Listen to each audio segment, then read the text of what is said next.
Dernier entretien aux Journées du Livre et du Vin en direct de Saumur chez Bouvet-la-Dubé.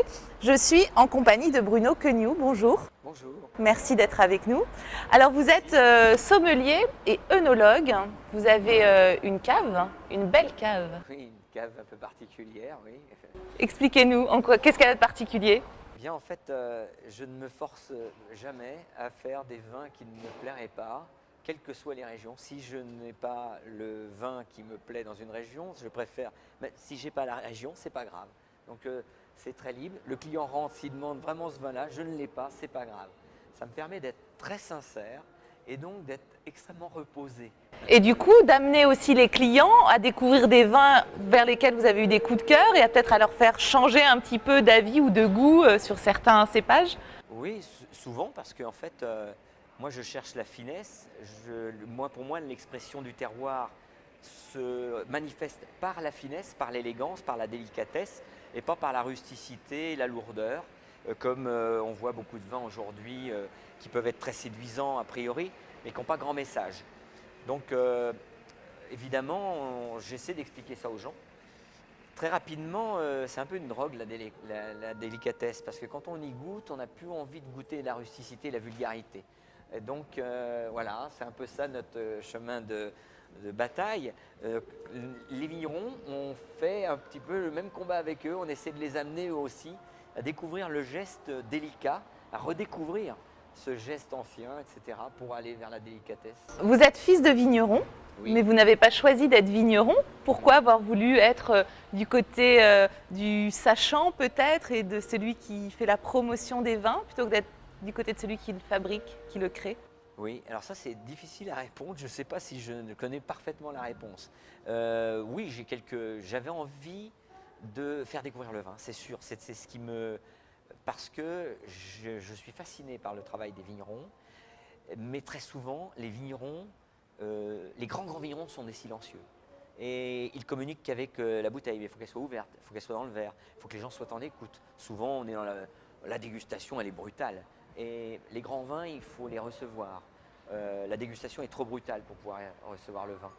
Donc j'essaie d'amener les gens, c'est pour ça que je parle de désapprendre à déguster, pour réapprendre à recevoir profondément en soi un message qui est bien au-delà du goût. Alors bien au-delà du goût, recevoir les messages, la poésie, il y a tout un univers que vous essayez de transmettre. Est-ce que vous avez eu des coups de cœur dans l'appellation Bourgueil? Est-ce que c'est un cépage, le Cabernet Franc, qui vous parle, qui vous touche? J'ai été baigné un peu par le Cabernet Franc. Bon, j'étais à proximité de Bourgueil, mais c'est surtout une histoire qui vient de très loin, puisque mon frère aîné, quand à 15 ans, il a fait son premier stage de vinification et d'œnologie, de viticulture, il l'a fait à Benay. On est en plein dans l'appellation Bourgueil, dans un domaine avec un personnage, dont le vieux personnage, le maître des lieux, c'était Raoul Boucard. Vous avez sans doute entendu parler, un personnage dont Jacques Puzet parle souvent, qui est décédé évidemment depuis longtemps, mais qui avait dégusté dans une cave devant moi, je devais avoir une dizaine d'années à peine, non même pas, devant nous, gamins, quand mes parents sont venus chercher, on est venu chercher mon frère à la fin de son stage. Il a goûté les vins et comme les inondations avaient mélangé les vins dans les caves profondes de Bourgueil, son fils débouchait les bouteilles et essayait de lire le millésime sur le bouchon. Et le père Boucard goûtait comme ça et il disait « ça c'est un 47 ». Et le fils revenait parce qu'il était sorti dehors pour voir le bouchon et il rentrait et disait « oui c'est un 47 ». On n'avait jamais vu ça, c'est incroyable. Alors ça, aujourd'hui ça va être... On va passer une période où ça va être difficile de retrouver ça parce que justement les vins bodybuildés, etc. ne racontent pas. Le message il est dans l'eau et il est transcendé par le feu. Mais si le feu est trop important, il tue le message de l'eau et donc le message du terroir. On cueille trop mûr, on fait des vins surconcentrés, il n'y a plus le message.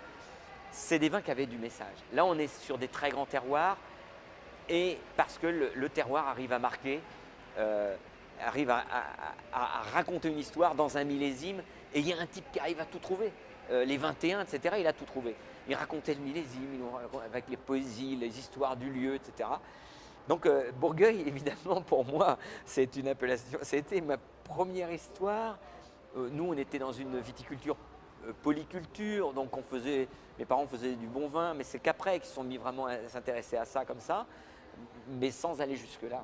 Donc les premiers grands vins que j'ai bu, que j'ai humé, c'était des bourgueils. Vos parents étaient installés où, le domaine À familial? Cheverny, enfin à À Fougères-sur-Lièvre, Cheverny. près de Cheverny. Voilà. D'accord. Un petit mot sur ces journées du livre et du vin. Est-ce que pour vous, c'est intrinsèquement lié, la littérature, le vin, la dégustation? On peut boire des paroles, boire un livre et puis boire un bon vin?